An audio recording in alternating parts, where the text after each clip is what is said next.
I'll be busy looking after the baby soon. I won't be able to come home for a while, so try not to miss me too much, okay? My husband said this as he packed his things. I just stood there watching him. He didn't seem to care about how I felt. He kept laughing and humming, asking about our son's baby bottle. But the baby he was talking about wasn't ours. He'd gotten another woman pregnant, and the baby was theirs. This man had left me and our son behind. My name is Linda, and I'm 42 years old. I work part-time as a caregiver, so I don't earn much. But I'm studying to become a certified nursing assistant. My family consists of my husband and our son. My husband is 45 years old and works as a manager in a fairly big company, where he's been for many years. My husband used to flirt with other women a lot, and it made me cry many times. I asked him who was more important to him, me or the other women, but I never left him because I loved him. After our son was born, he stopped flirting and focused on his job. Our son, Robert, is turning 18 this month. Time has gone by quickly as I've balanced work, cleaning the house, and taking care of him. Robert went through a rebellious phase, but now he's about to finish high school. He's working hard to get into his dream college, studying every day after school. If he gets in, he'll move away from home, which worries me a bit. As parents, we still want to protect him, but Robert has grown tall and handsome, almost an adult. I need to find a hobby to help me adjust to him becoming independent. While Robert was busy studying for his college entrance exams, there were times when my husband started coming home late. At first, I thought it was just because of his job, but there was a time when he didn't answer my calls or messages, which made me suspicious. Since then, I found enough reasons to doubt him, like the smell of perfume on his suits and long hairs in the car that weren't mine. But I never found the courage to confront him about it. Then, one day during dinner as a family, my husband drank more than usual. With a flushed face, he said, "Robert has really grown up, hasn't he? I still want to be a kid though, but you've grown so much taller since middle school, and your face has become more mature, hasn't it?" Robert seemed embarrassed to be treated like an adult and scratched his head. My husband, looking at him casually, asked, "So you don't need your old man anymore, huh?" "What are you talking about?" Caught off guard by the sudden change in conversation, I couldn't help but chime in. Both Robert and I looked at him suspiciously as my husband finished the rest of his beer and said, "Well, the thing is, my girlfriend is pregnant." The room fell silent.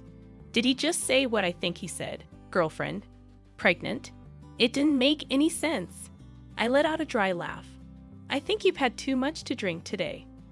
"No, this is a true story," he insisted.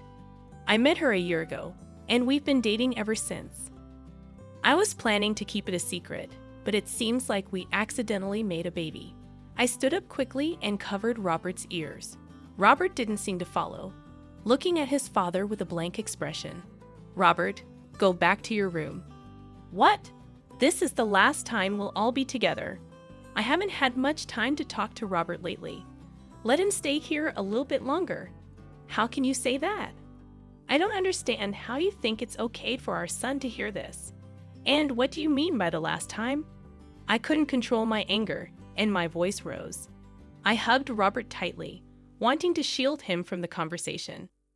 He's already in a sensitive period because of his upcoming exams, so I don't want him to hear this kind of talk. But my husband didn't care and kept talking. "Well, I'm not coming home for a while because I'll be helping her raise the baby, you know." My head spun at my husband's words. So he'd have been seeing another woman and was having a baby with her, and he's only telling us now when the birth is near. I couldn't understand his behavior, and I felt like I was going to lose it. We had been together for over 20 years. There were times when I genuinely disliked him, but I always felt secure when I saw him being a responsible father to Robert. Did he really want to be with his mistress so much that he would throw away all the trust we had built over the years? Well, that's how it is.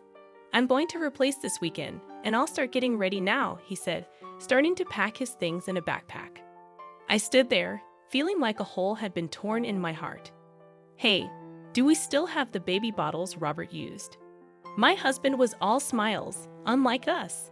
I silently shook my head. There was one thing left, but it wasn't for him and his mistress. It was saved for when Robert grew up, so my husband and I could look back on our parenting together, praising each other and sharing memories. My husband left the room, muttering about it being a waste, and went to the bedroom to organize his clothes. Did he just abandon us? Robert whispered, tears in his eyes, and I couldn't find the words to deny it. 3 days later, my husband was apparently heading to his mistress's place. When I cried that I had actually once believed in him, he said, "I'd always wanted a second child, but you were always so busy, right? And while we were doing all that, we got older and older. I knew we couldn't have another one." His laugh hurt my heart deeply. Robert, holding back his tears, glared at his father while rubbing my back. "What's with that look? By the time you come back, I won't be here anymore. Are you okay with that? Sure, you're an adult now, right? You've lost your childlike charm, and you're not as cute anymore. I heard my girlfriend's baby is a girl, so I might like her even more than you." Robert lunged at his father. He flinched for a moment, but then glared back at Robert.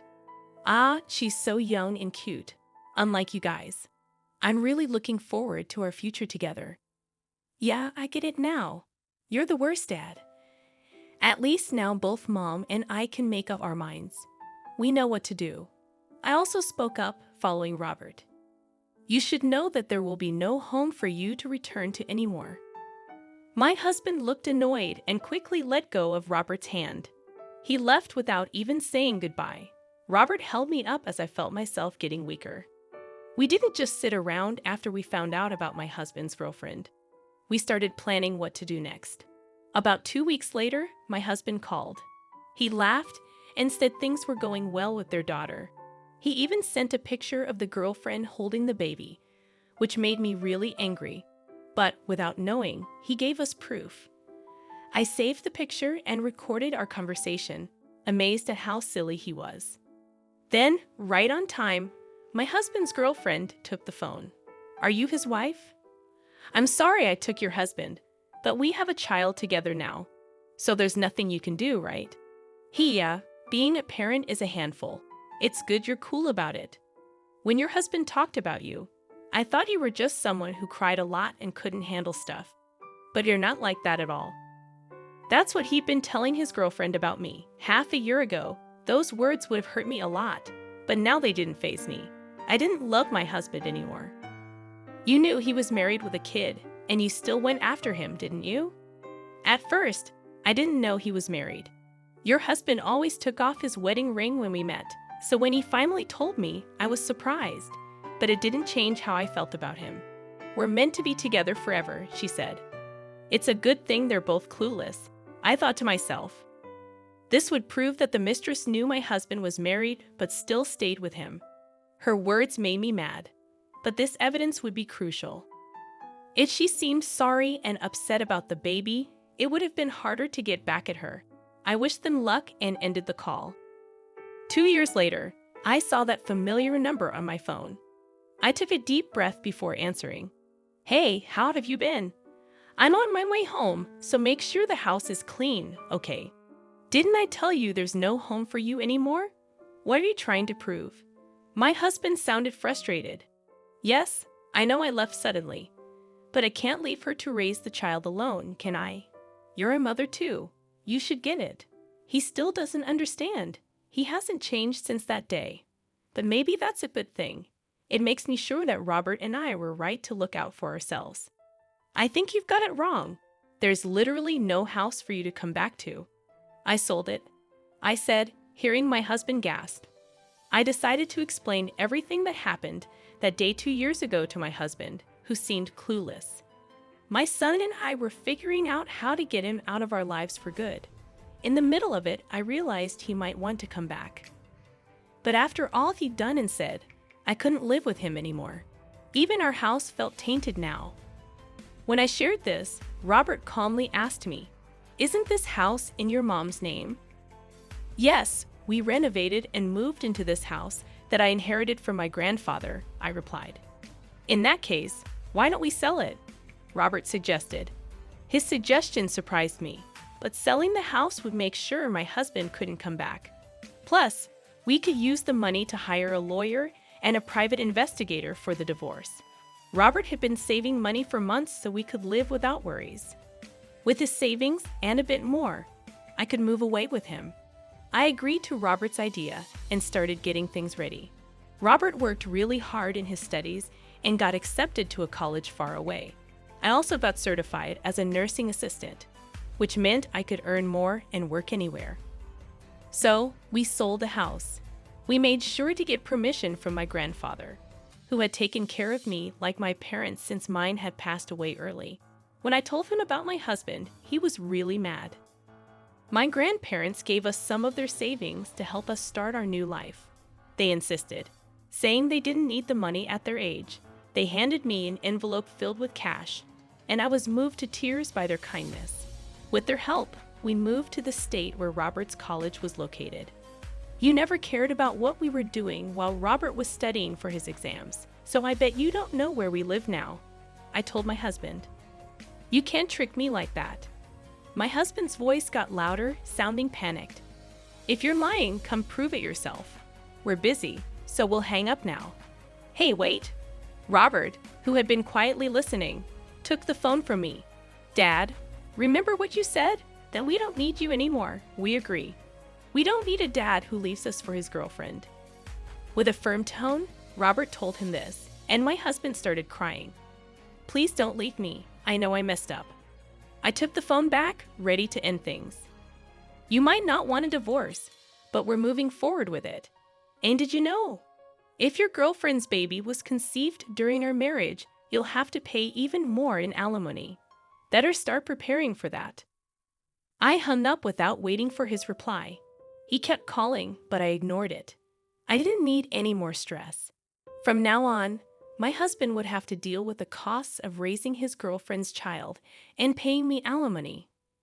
My husband wasn't good at supporting himself, and I always had to clean up after him. He'd leave dirty dishes and laundry everywhere, hardly ever helping around the house. Sometimes he'd proudly take out the trash, but that was rare. I don't think he and his young girlfriend will last long.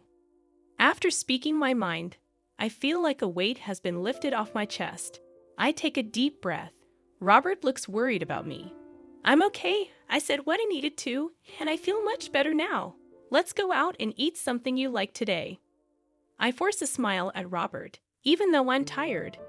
He still looks worried, but he tries to be cheerful for my sake. Seeing my smiling son debating between steak, sushi, or pizza is absolutely adorable. We've been through a lot of tough times, but let's make even more happy memories.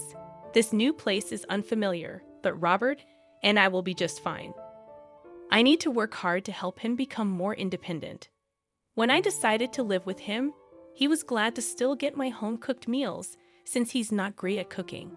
But now, having friends over or getting a girlfriend might be awkward with me around.